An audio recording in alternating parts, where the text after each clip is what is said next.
ఏమయ్యా నీకు బుద్ధుందా? అమావాస్యలోపు నాకు పెళ్ళవుతుందని చెప్పావు. చక్రం వేయాలి, శాంతి చేయాలని నా దగ్గర 2000 రూపాయలు తీసుకున్నావు. చెట్టు కింద కూర్చొని లేనిపోయిన అబద్ధాలు చెప్తావా? ఇంతకీ నాకు పెళ్ళవుతుందా లేదా?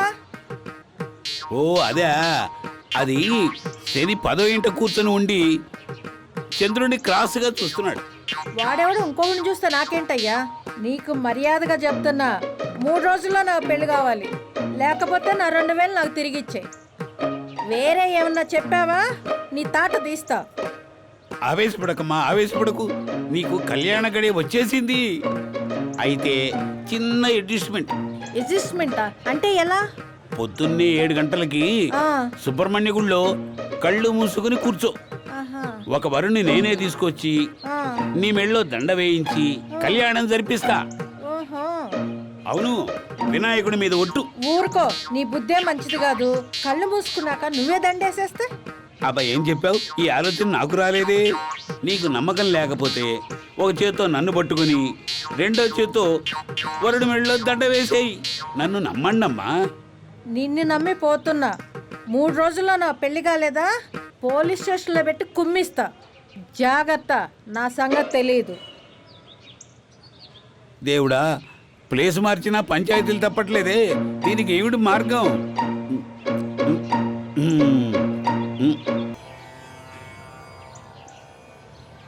ఏమయ్యా స్వామీజీ, పౌర్ణమిలో పెళ్ళి అవుద్దన్నావు. పౌర్ణమి వెళ్ళిపోయింది, అమావాస్య వెళ్ళిపోయింది, మరి నా పెళ్ళి ఎప్పుడు?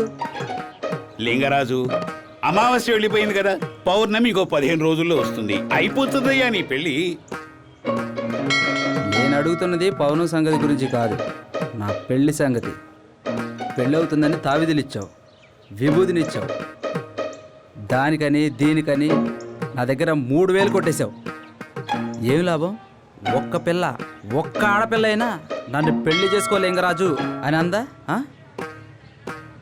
అదే, శుక్రుడు 6వ ఇంట కూర్చుని ఒంటిగనితో శనిగాని చూస్తున్నాడు. అందుచేత కాస్త ఆలస్యం అవుతుంది. నోర్మయ్, నువ్వేనా ఎళ్ళ బ్రోకర్వా? సూర్యుడికి చంద్రుడికి లింక్ కలిపి కమిషన్ కొట్టేస్తావా? రే, ఫైనల్గా వార్నింగ్ ఇస్తున్నాను. నా దగ్గర తీసుకున్న 3000 రూపాయలు తిరిగిస్తావా, లేదా నాకు పెళ్లి చేయి. లేకపోతే నీ మెడకు తాడు కట్టి ఇదే చెట్టుకి ఏలాడదీస్తా.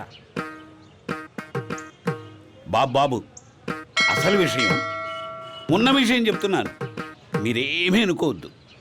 మీ మొహంలో పెళ్లి కళ లేదు. పెళ్లి కళ లేదా? మీరేం కంగారు పడకండి లింగరాజు గారు. మీ తప్పు కాదు, మీ మొహం తప్పు అసలే కాదు.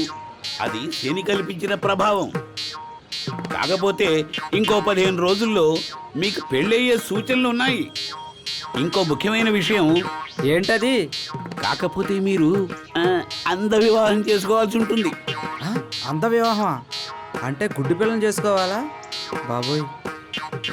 అబ్బే, అదేం కాదు నాయనా. పెళ్లి కాకముందే పిల్లని చూస్తే టప్పుని చచ్చి ఊరుకుంటావు.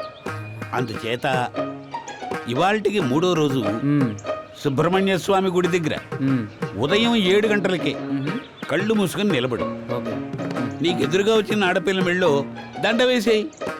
ఆ తర్వాత కళ్ళు తెరిచి చూడు. ఇంక నిన్నెవరు నమ్మరే. ఒకవేళ నా ఎదురుగా మగవాడు నిలబడితే? అదో పెద్ద సమస్యటండి.